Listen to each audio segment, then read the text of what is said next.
Welcome to the show. I'm Iyare. This week we've trawled the World Wide Web in order to find you some great new music, and of course, as ever, we cast our eye over the week's comic book releases to bring you our top 5 picks. This is Direct Edition, so let's get to this week's edition directly. It's on the stands this week, and the penultimate issue of Blackest Night sees the stakes and the pace ramped up.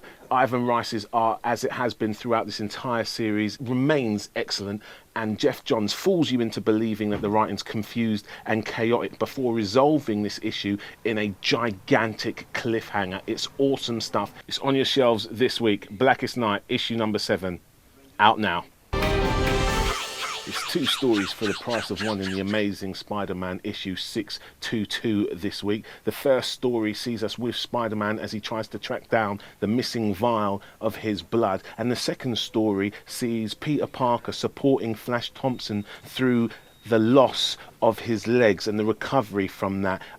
These are 2 great stories, and whilst the second one takes us away from the Gauntlet arc, which is dominating Spider-Man at the moment, true webheads appreciate these moments when the supporting Spider cast get their moment in the limelight. It's out this week, The Amazing Spider-Man issue 622. I promised you some new music, and this week we've got a real treat for you.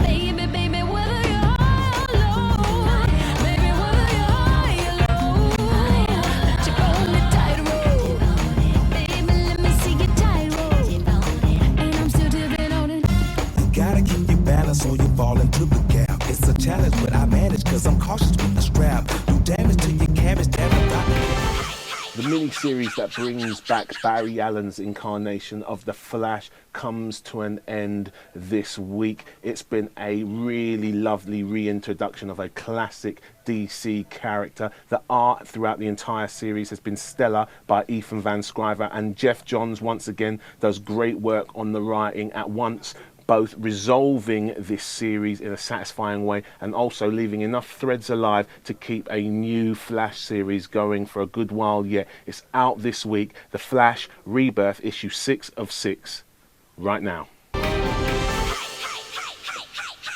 Writer Kieran Gillen counts us down through the moments immediately preceding the siege of Asgard in this, Thor issue 607. In this we see more of Loki's machinations, we see more of Volstag's guilt, and the last moments of peace for Asgard.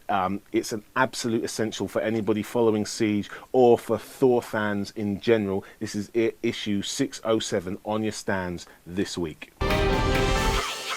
From the remarkable mind of writer Warren Ellis comes this brand new series on Avatar Comics. In this, we see a dark, brooding vision of London in 1830, where law and order are yet to fully establish themselves. Into this mix is thrown Captain Swing, a character of questionable intent who is in possession of advanced technology and a grudge against the city's magistrates. This is a great start to a new series. It's got all of Warren Ellis's trademarks. It's foul-mouthed, it's action-packed, and it's shot through with his dark, twisted wit. Art on this is not bad either. Check it out right now on Avatar Comics. Captain Swing and the Electrical Pirates of Cindery Island, issue number 1, out now. That's nearly it for another episode. Before I go, though, I'd like to share with you some of my comic book hopes and dreams. And this week, I'm mostly hoping that Bong Dazzo of Deadpool Merc with a Mouth fame is actually his real name. I want to believe that somewhere in the world there are people that believe that Bong is a great name for a kid and that kid grew up to draw comic books for a living.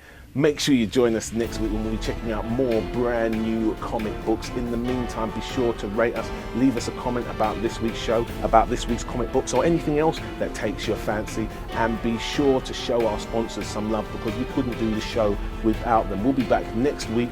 Make sure you check us then for another episode of Direct Edition. Peace.